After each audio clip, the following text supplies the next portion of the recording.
transformer architecture, most of the research and innovation has shifted towards artificial intelligence. But now we have significant concerns about AI security and AI governance. Many of those concerns have existed for quite some time. We've always had skeptics, people who didn't really like artificial intelligence, and people who were strong promoters. Now, that choice has already diminished. If you don't use artificial intelligence to improve your services, your companies, your country, then it's likely that you're going to have slower economic growth. If you're still not convinced, let me give you one or two arguments. Apart from climate change, artificial intelligence has already been used for new drug discovery. Artificial intelligence could cure cancer one day. Just that one disease is enough for most people to agree that artificial intelligence should continue to evolve despite all the risks. There's also significant economic improvement, there's societal benefits. I consider myself as a successful teacher, but I do understand that one day someone is going to build AI app that is going to be much better in teaching than me because it will have a virtual assistant. And now, if you enable countries that they don't have the resources of Oxford and Cambridge to use that technology, that could narrow the digital gap. But there's also significant risks. Now, we have teenagers that they have access to state-level security techniques. 16-year-old child could go to the dark web, buy a zero-day exploit, then plug that into fraud GPT, and create malicious malware, as simple as it is. And as you can imagine, this will increase the attack surface significantly. In order to protect from that, you need to apply artificial intelligence. But it's not going to be easy, because if you have a agentic AI system, let's say 1,000 agents, and one of those agents, 356, malfunctions or hallucinates, that means that the entire chain would be based on wrong information. So that's a systemic collapse, and that's a significant risk. So governance, it's important, and if you ignore this, this could lead to erosion of trust into the company or into your organization completely. Now, what's the next stage before we look into the actual solutions? Well, the next stage is where artificial intelligence at this present moment is just a feature of the system. We're looking at shifting towards AI operating systems. And many organizations are already working on this. We have Ubuntu, Linux, Tesla, Microsoft, Watson X, IBM. Those are all organizations that they are building AI operating system where AI will be at the core and not as a feature. What will be the key features of this operating system today and how they are going to change in the future? Just from looking at the first three bullet points, real-time processing, scalability, and security, privacy, if you work in security now, you know that this is going to be a cloud-based system, because you cannot have scalability on real-time processing and security and privacy on a native device. You need to have a system that could expand. And in the future, how this could change, we're looking at shifting away from machine learning into neuro-symbolic artificial intelligence. Neuro stands for neural nets, which is one of the machine learning algorithms. Symbolic refers to the original form of artificial intelligence that was based on mathematics, probabilities, and physics. So that combination is something that's on the agenda. Second combination is the quantum AI. Many people disagree that quantum AI, quantum computers could ever be built, but actually there are multiple quantum computers already in existence, including here in China. The problem is that they don't have enough qubits and that they cannot fix the quantum correction error. But there are many people working on that, and in the next 5, 10, 15 years' time, we expect that we're going to have quantum computers. Now, since quantum computer is not going to be very useful to put on a mobile phone or on a laptop device, we have to assume that the quantum computer will be based in processing centers. So again, that will be a cloud-based function. So what is the risk in terms of security and governance? That looking at the solutions, we already know that quantum computer would be able to resolve many of the problems that we have, including climate change. The problem is what they call the time travel attack, or store now, decrypt later. There's around 1% of the information that you're storing today that is still going to have value in 5, 10, or 15 years' time. And that is the information that a quantum computer of the future will be able to just download, crack, and use. What is the solution? We need to apply post-quantum cryptography to that 1% of the data, not to the entire data set, because that would be too expensive and not manageable. Now, looking at this from the perspective of a red team and blue team, where red team is the attack and penetration, blue team is the defense, where is the world shifting? We're shifting away from patch and pray, which is how the system operates now, into predict and prevent. Current systems, they are based on detecting a vulnerability, finding a solution, patch, and updating the system. In the future, that won't be really possible, because if you detect a vulnerability in the AI system, that's in the core logic of the system. So you will have to retrain the entire model from beginning.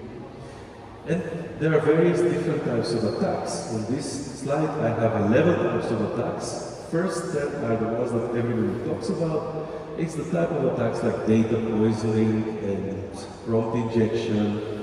But the most concerning attack is the last one, the sleeper agent.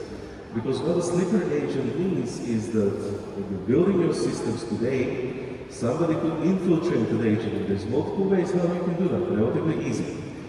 Once that sleeper agent is implemented, you start trusting the system. It works very well. After 5 years, you implement it into your energy grid, and it still works very well. After 15 years time, it's implemented across the whole network, your navigation systems, your energy grids, your critical infrastructure, and then adversary would activate the sleeper agent. At that stage, it would cause a systemic collapse. And systemic collapse is something that we can all agree that it's something that we need to prevent. Before going into that, let's look at how AI governance look like, and then we'll start thinking about the solutions.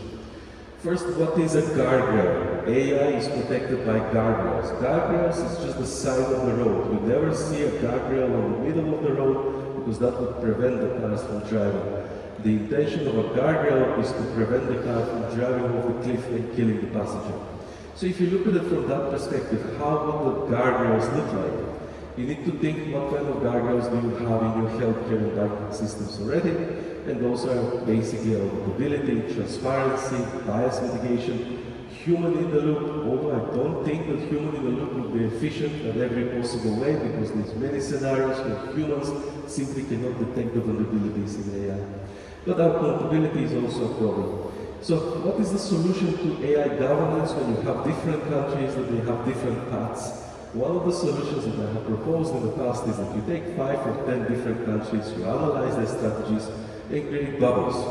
Then you put those bubbles into Venn diagram, and you identify in which areas you agree, and you start from that point. You never start from the disagreement, because that's counterproductive. And one of the areas that we can all agree that systemic collapse is a problem.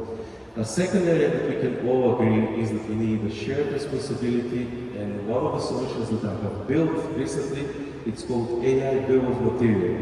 Every product that you use when you go to the shop, you buy a peanut butter, you look at that bottle that stands on the table, when you turn it around, it will tell you what percentage of sugar does it contain, what percentage of water. But we don't have that for artificial intelligence, and there are many people now trying to build AI bills of materials. We have successfully built software bill of materials, and AI is software, so technically there is no real issues in building AI bill of materials. But the problem is that AI is a little bit more than software. It contains data, and most of the attacks, including the sleeper agents, could be implanted into the data before you even train the model. So what we need is some form of consensus, the same as the Shanghai Consensus, UNESCO 2012. That was a very successful consensus, where we would agree that some of the areas like systemic collapse and AI bill of material could be the starting points towards building regulation. And now the question is, if you look at China specifically in 5 years' time, is China going to narrow the digital divide, or is it going to widen it? Well, if you build apps that are extracting knowledge from all the teachers around the world, and you're creating a virtual teacher that would be sold for a penny to countries in Africa that they don't have the resources of China or United Kingdom, then you're narrowing the divide. But if only the rich countries have access to AI and poor countries they don't, that divide will expand. In terms of governance, how do we establish global standards? Well, geopolitical competition is already shifting the standards in different directions, and the longer we wait, the harder it's going to be to bring anything back together. But leaving governance and thinking about security, how do you secure your system? First is think about what is the next killer app. You see that the WeChat is working very well, Alipay is working really well. What's next? Healthcare app maybe? Once you decide on that app, then you need to start thinking from day one what kind of security risks it could bring, because that needs to start today. You cannot start after building the app. In terms of artificial intelligence, it doesn't work like that. And now, since there is a global disagreement on how do you regulate artificial intelligence, I wanted to end it up on a more philosophical note. Since the beginning of time in Europe, the ancient Greeks, that was the most advanced civilization. And what did they have? They had a technology to mint a coin. As you can see on the slides over here, there is a coin. And what did they put on that coin? They put artificial intelligence. Many people say that AI started with Alan Turing, which is, I work for the Alan Turing Institute, but that's not the beginning of AI. Other people say that artificial intelligence started with the invention of linear regression, 1805, that's not the beginning. These coins are minted many years, like 5,000 years before centuries.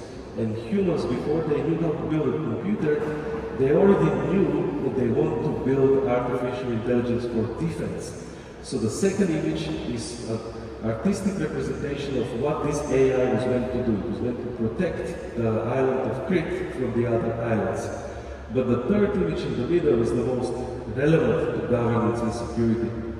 Since the ancient Greeks, since that time, we already knew what do we need to govern. We need to have a fail-safe. As you can see in that image, there is a young lady holding a pin. The pin is the fail-safe that the ancient Greeks were building into this robot. And as you can see, the robot is bleeding. The robot is dying. So one of the governance issues that we can all agree is that we need to have a fail-safe mechanism in case AI goes wrong. But our enemies could abuse that fail-safe.